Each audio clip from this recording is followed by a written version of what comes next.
Well, howdy, Nearly Senior Citizen here. Greetings, boys, girls, and all of our non-binary friends, and welcome to this Christmas Day 2021. Thumbs up for that.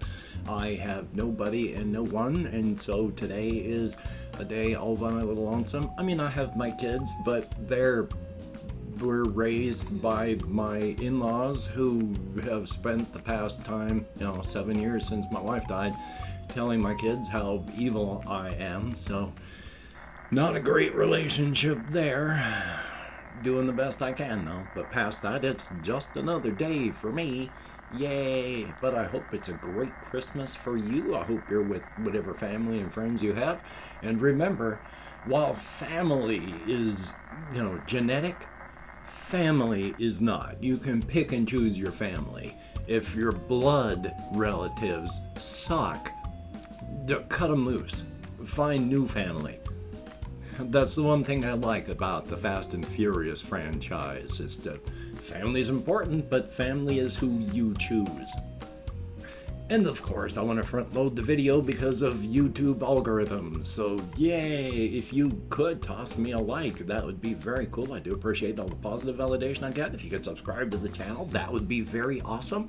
If you could leave me a comment, I definitely appreciate that. And I do want to thank each and every one of my Patreon patrons. These beautiful and awesome people literally help to keep me alive.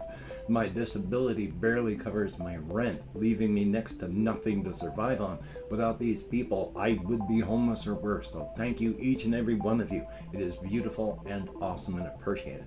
If you would like to help me out and become a patron, there are links in the show more video description. I don't know where that is for the device you're watching, but thumbs up and thank you. Yay, front loading of videos. Yeah, so it's just a day for me today. I'm going to be doing what I have to do and just surviving, but past that, I have no presents to open, I have no family to see, I have no friends to go visit. I am alone. Alone, but not isolated. Separate, but not lonely. Along those lines, I am happier on my own, and with my support all gone, I don't have much of a choice, so yay. But Merry Christmas, thumbs up for that. Yay. Past that, life is life. Yesterday I didn't do much. In fact, with my insomnia, about 11 o'clock-ish, I fell asleep in my chair here, and it was about 1:30 when I finally was able to get moving again. That was a long time to be knocked out and just ugged. So didn't get much done, and the next thing I knew, I started off the day at 5:30, and then the next thing I knew, it was dark outside and almost 5 o'clock in the afternoon. So that was joyous. Not a wonderful day, didn't get a lot done. Now, of course, on December 21st, that was the longest night of the year, so it's going to start getting lighter out there, and that's good. Definitely a thumbs up on that. So my mood should be feeling better, things will be getting good, and yay. I did learn some weird stuff today. I was watching a video by a person who's I can't remember what position they do, but they do shipping. So they work on the sea in ships. I discovered today just how dangerous things like bauxite, which is this dry, reddish brown dusty mineral that we dig out of the ground, and then we put it in cargo ships. Excuse me, goodness gracious. We put it in cargo ships and then we send it everywhere. It is incredibly dangerous. It can sink a ship in 20 minutes, this stuff apparently. But I found out why. Because if this dry cargo gets damp, you can be doomed. If it's the way to test your dry cargo, if it's going to be dangerous, is you put some just into like a paint can, and then you lift it up about 20 centimeters and you just go bam, bam, bam onto a solid surface 25 times. After you've done that, if the stuff in the can is dry, your cargo is going to be good. But if you bang it on the ground 25 times and you find moisture on the top, or it becomes a thicker slurry, don't do it. You can't. You will lose your ship. This dry stuff under vibration, water goes up to the top. Water is heavier. but you've got the slower moving, thicker, muddy slurry now moving side to side, and the heavy stuff on the top moving with your ship. So it's dragging your ship more and more to the side, and your thicker, muddier stuff is flowing. And then eventually your ship is listed. And then once water starts to get in there and it gets even thicker, you're going down. It will fall over and it will sink. In 2015, in 20 minutes, a 19-person cargo ship went down, 1 survivor. HOKEY smokes. So and you have to stand your ground. There's this one person who was having their ship loaded. This stuff had been sitting in the rain. It was just super sloppy, and he just said, no, you don't do this. And the port said, if you don't load this up, we will send you back and punish you. And he said, you do what you have to do. You stop loading. They sent the ship back, and they were backed up by the ship's owners. No penalties for it. That ship would have gone down. So HOKEY smokes. Past that, just on my little list here of things that have been happening in the world that I want to talk about. One of them is I've talked before about what I can do and what I can't do, and what I like versus what I don't like, and what YouTube algorithms want. There is a big dichotomy, there we are, better word, between what YouTube wants and what I want to do myself. I mean, especially, I don't have time to do good thumbnails, and I don't know how to do good thumbnails, and I don't like the YouTube thumbnails that the algorithm forces you into. The things that are on like the YouTube homepage for the kind of things they want you to have as thumbnails, I generally don't click those. I don't like those thumbnails. They make me not want to watch a video. I have unsubscribed from entire channels because the thumbnail on a video. So I don't want to chase algorithms and do the kind of like thumbnails that they want, because I actively loathe and avoid that. The thumbnails that YouTube wants are the kind of things that I actively avoid, dislike, and unsubscribe from when I find them. So that's one thing that even if I had an editor or an artist and I had a backlog where I could have, someone do thumbnails, instead of generally what I do is I make a video, and as soon as it finishes rendering, I upload it. I don't have time to send a video to someone and have them make a thumbnail. But even if I did, I wouldn't want the kind of thumbnail that the YouTube algorithms want. I hate those. I don't click on those. I unsubscribe from channels with the worst of those. And those are the things that YouTube wants. So, yeah. And the worst of the clickbaity titles, there are channels where I like the people and I like the content, and I have unsubscribed and don't watch anymore because of the titles that they are forced to give by the YouTube algorithms. I actively hate a lot of the stuff that the algorithms want. So even if I had, the ability and the energy and all this to do this stuff, I don't know that I'd be able to do well just because of up here, because I would be fighting the algorithms far too hard than I would be producing content. I've done that, where I've found myself where I've known I've needed to get out of a situation, and there are situations that I shouldn't even try to get into, because I will just immediately start fighting against the rules far harder than I would have put into making anything. So that's the kind of stubborn person I am. I get stubborn about the weirdest damn thing, so yay. But yeah, there's that. So thank you, each and every one of you that watches. I know YouTube pushes for huge content. They want you to do long form content. But even the most popular channels out there discover that, they get like maybe 9 minutes of watch time on a long, good video that they worked hard on. So they're having to adapt to reality. I mean, channels like, I like Fact Fiend with Carl Smallwood, but yeah, there's a lot of things that they have stopped doing that they enjoy doing, but they don't do anymore because, hey, YouTube algorithms, they spend all that time and effort and they do not get rewarded for it. So, yeah. But I do want to talk about some other things like the character. I want to talk about a bit about Stovepipe Johnny. I talked about him and I've come up with some of the things. He was born like in the 1940s here in the outside. And he traveled, before he was 17 years old, he'd gone across the continental United States twice by foot, hitchhiking, and rail. So he's antsy. He likes to go and move. He also avoided cities because he felt the urge to go there, that nudge, because he's got the sight and didn't know it.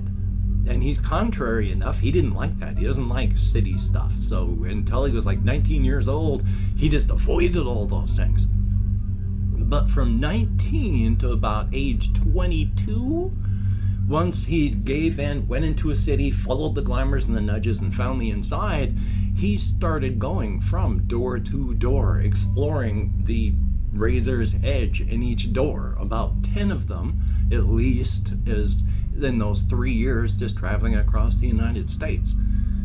Currently, right now, he's 72 years old, but he's one of those one in a thousands who he's aging.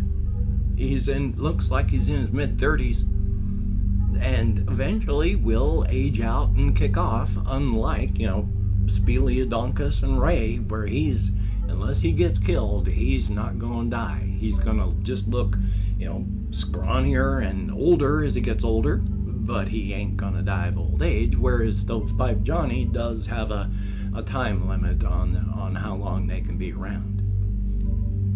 They have found this inside to be the best, because the others, there's no great civilization like the Crimson Kingdom, because there's huge civilizations everywhere on Razor's Edges and on the inside, but that they exist at the time that we exist, and they exist close enough to the actual doors that people can interact with them, that's pretty unusual. When he came through this door on the southeastern United States and found the whole Apple Rock sort of Razor's Edge, this was different, because the Crimson Kingdom, even back then, was still making pushes and inroads, and that sort of influence is unheard of in any other door. You don't have that sort of stability because of the time and the frame thing. Time and frame distance being so close to the door is rare. And just watching things happen, the influence of the Crimson Kingdom has spread incredibly throughout the Razor's Edge. And yeah, there's even a booster on the outside where we are. Only people with the sight can see and use it, but it's there. No other door has that. The influence of the Crimson Kingdom is incredible and makes the place incredibly safe because of that observer effect, keeping the whole place sort of attuned. The longer the Crimson Kingdom is there, the more their influence spreads, the more attuned and stable the area will be, because each booster adds to the observer effect, which stabilizes the Razor's Edge. And that's a good thing. Yay on that. There's more on that as well, but HOKEY SMOKES. Stovepipe Johnny. One of the stories that I wanted to tell is just as a quick map on this one. Because the inside is actually just this infinite possibility, untapped, nascent, potential.